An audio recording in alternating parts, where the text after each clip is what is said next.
Hello there friends, Steve here. Uh, uh,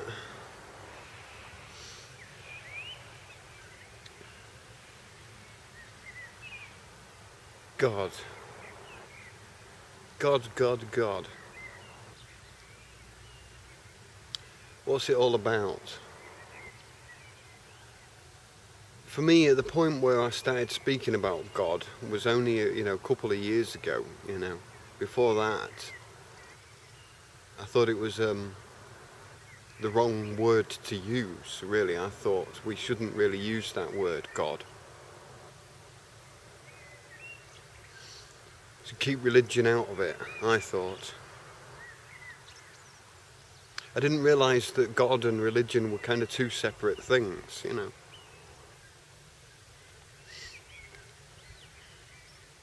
But all my life, I've followed inspiration. I'd say most people follow inspiration at some time. Feel inspired, driven, passionate, even just curious. Inspired to do something, inspired to go somewhere or write something. Inspiration, where does that inspiration come from? When we imagine we live on this planet, in this universe, and look out there in the big world, you could say inspiration could come from the universe. If the whole of the universe is a creation, then the inspiration that I have comes from the universe. I could say it comes from me, but I'd have to go further and say it comes from within me. And then I'd have to look further and say, well, it seems to come from outside of within. I think you get the picture. And sometimes you get inspiration, to write a song or to do something or to meet somebody somewhere. Any kind of inspiration, and it feels different. An answer comes to mind. You could just say it's just thoughts, it's just logic, it's just reason. Fine, But I think that's a very fine thing, that reason, that voice inside of me. It's so fine that it feels like it's the cosmos talking. It feels like it's the universe talking. It feels like creation talking. It feels like consciousness itself is here with me. The consciousness of the universe. And when I get closer to other people and talk and gel and harmonize with other people about these things, I see the same understanding. That they too feel the same consciousness. That we all feel this consciousness of creation, of the universe. That we all feel somewhere like we've always been here. Or something like that, that it's all big. Now, without even getting into big questions of creation, gods and things like that, throughout my own life I've felt these urges of inspiration that have sometimes forced me to take risks that to a normal, logical mind, to a logical thought, would seem absurd, abstract. But then afterwards, it's more like life has more fruit. It's like, through that risk that was taken, through that anomaly that was created, through breaking the logic, something happened to life.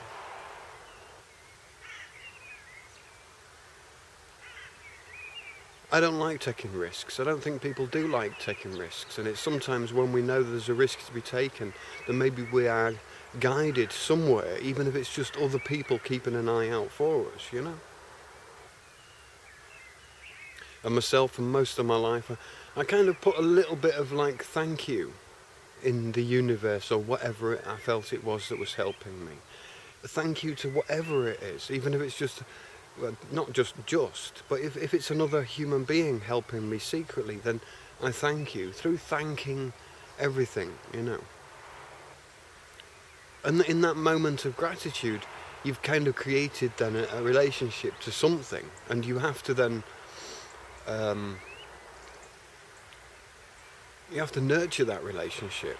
So say if I'm then being thankful to nature and the universe and the cosmos and creation itself, I build a relationship to that, and somewhere I get comfort back. Now I'm a logical minded, pragmatic person, but it does get boring and life doesn't go logically. So in those times where everything goes weird, and those times where logic makes no sense, it's sometimes good to look at inspiration and what that is. To ask yourself, to pose a question to yourself, or to imagine a situation and then see how it feels in your stomach, in your gut, to see if it excites you, encourages you, or to see if it just makes you feel drained. You know, the thought alone of inspiration should start to make you feel powered.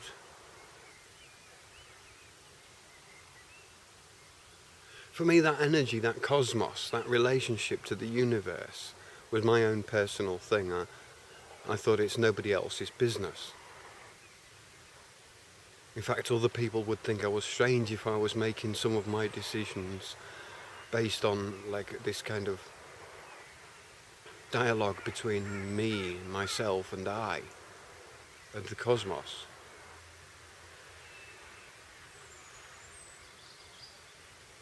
But it seemed, over my life, it seemed sometimes these strange ideas, this voice that was inspiring, or this inspiration that was coming, or was forcing me to take risks against my will.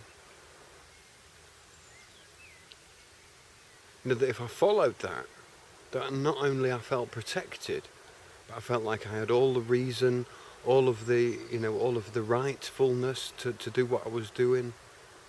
And at the end, I felt much more fulfilled and rewarded. So by following that stubborn voice, by following that inspiration, to risk a little embarrassment, say, or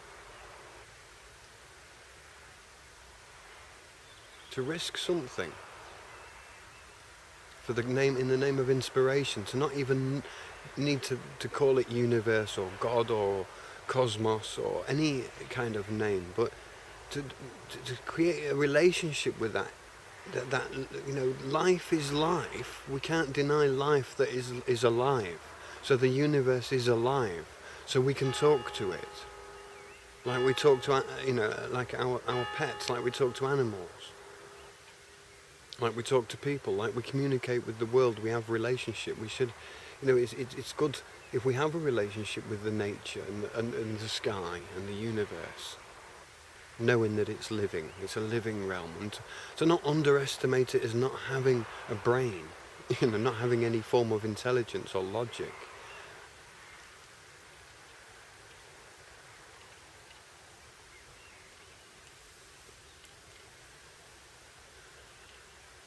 I'm not sort of talking about intelligent design and this was all made by deities and things. I'm just talking about our your own relationship to the bigger, to the mystery, to the things you don't know, rather than to sort of like everything that you don't know, just have a blank attitude of what you don't know you're not friends with and you have not a relationship with. If you're in a forest, you have a relationship with all of the trees, even the ones you can't see, and all of the animals and all of the environment. You are swimming in the environment, really. But because we dwell in the air, we feel like we're detached from everything. We're only in a bandwidth of air that we can breathe,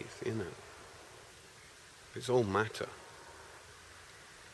And so the consciousness that I have, the consciousness that you have, that strange little piece, that intent, that will, that awareness, that attention that you can focus around, that's something special. That's something that you have, you can see the world, you can reason.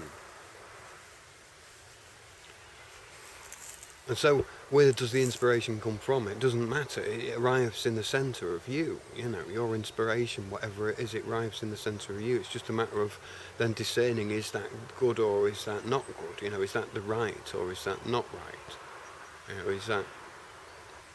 And I think you can get a feel for things after time, And of course, anything that's good should be of no harm.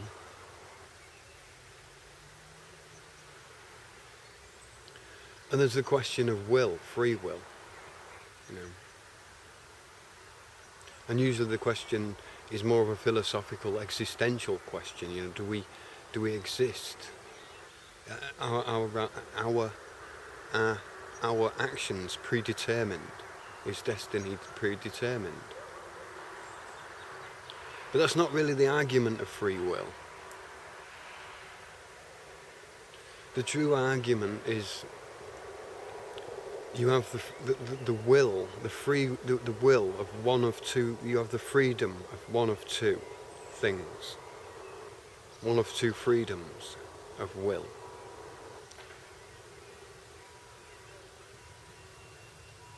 You can serve man, or you can serve God. That's the freedom that you have. You can serve any man or any other thing, or you can serve God. That's the freedom you've got. So you would instantly interpret that and say, well, to serve God would be to be a slave,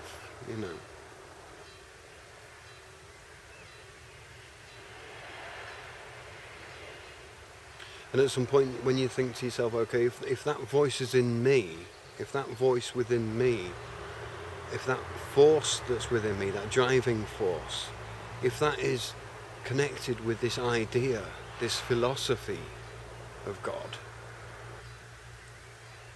of I am that I am,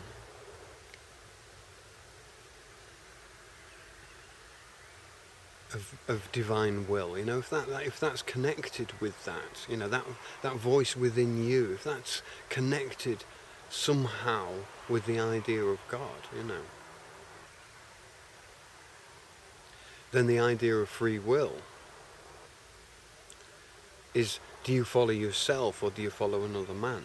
When you get divine inspiration and you don't know where it's from, but you accept it, it doesn't matter what you believe, you know inside you've got some idea, and maybe you think it's yours, you got it. Maybe you think it was given to you by the cosmos. Maybe you think it's from like an alien from another dimension. And I don't mean to be funny. There's a lot of different ideas. You could look at an animal and say that they've given you an idea. So ideas come from all over the place. But is it you that's collecting them ideas? Or is it the whole collective that's like a sea of knowledge? We don't know these things, but when we tie them in together and say, okay, I perceive the world in me, so therefore I am this point, this center point in my life. I am the one to interpret all of this, to perceive all of this, to be cognizant of this. It's you are the center of your life, So if we're talking about free will,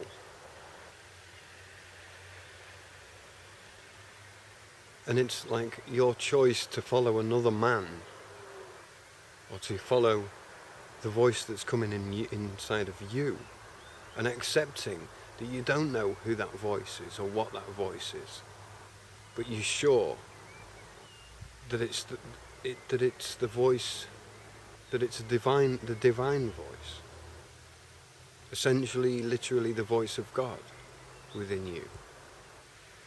But even then, even in the scriptures, in the Bible, God is not just, God changes character. There's other gods, there's many gods. Then it's all about determining which God is the genuine God, And I can only interpret that for myself or throw it aside. Most of my life I chose to throw it aside. Now I choose to look into how other people, how other how our ancestors put things together, for whatever reason. To see how my own feelings, to see how my own core feelings about what creation is, what consciousness is, what divine really means. We're not born into cotton wool and comfort. We're not born into any kind of deserving. If we was born in fire and flames, there is no man that has the duty to save us from that. Do you see that? Do you see the fact that the life we've got is even more than we deserve when we talk about the word deserve? We can talk about equality, but who's going to enforce equality?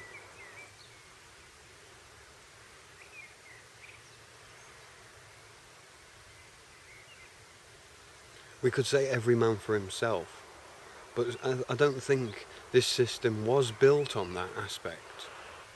Even if it was built on blind faith, at least that faith brought us to today. And so maybe the things that brought us today are the things that can be turned around. Not rejected, not broken, not smashed or discredited, but just turned around and used to our advantage. To use the idea of government and authority and school and education and all of this, and to say, okay, now we've done it, now we know what's wrong. Now we know why health systems do not work like this. Now we know that why politicians can't run the government, run the country on their own like that. Now we know why we can't let bankers and corporations gain power and stuff. Now we know, let's turn this around. Let's change these things. But at the same time, it's the energy I feel.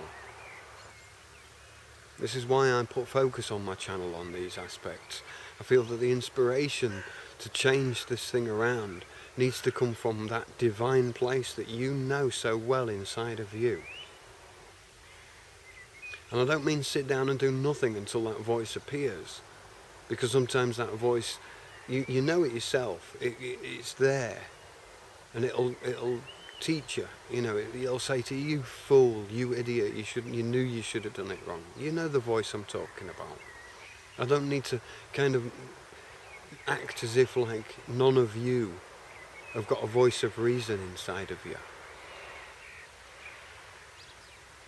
That if I was to leave the room and you was on your own, you would just be in silence in your head, that you would not be thinking or having a conversation in your brain, that you would not have a dialogue in your mind. I can't imagine there's any human being on this planet that doesn't have a constant chitter-chatter going on in their head. Because I think if you was free from that, you would see the world's answers, and you would then probably use the medium, to solve the problem, to tell everybody that that was it. Turn off the chitter-chatter. But that chitter-chatter is sometimes, amongst all of that chaos in the head, there's inspiration there. There's a voice that you know so well. And it's not speaking a language, it's speaking through your heart. And it's telling you, it's not it.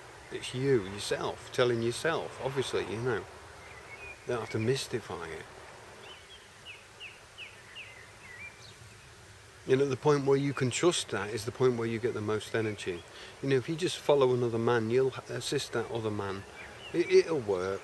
It helps the world. If you don't know what to do, it's sometimes not bad to help other people. You don't need divine inspiration all the time. Sometimes it's just good to get out and do things. Sometimes that's the way inspiration comes. But sometimes when you ignore that voice that's saying so strong in your heart and in your gut and in your soul, if you ignore that, maybe it starts to make you feel ill.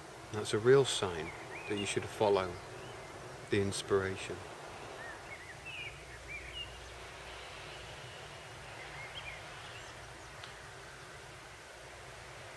It's turning dark.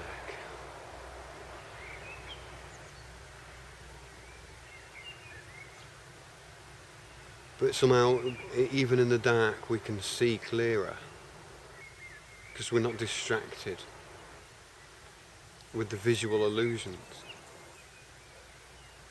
And sometimes inspiration can be found in the dark.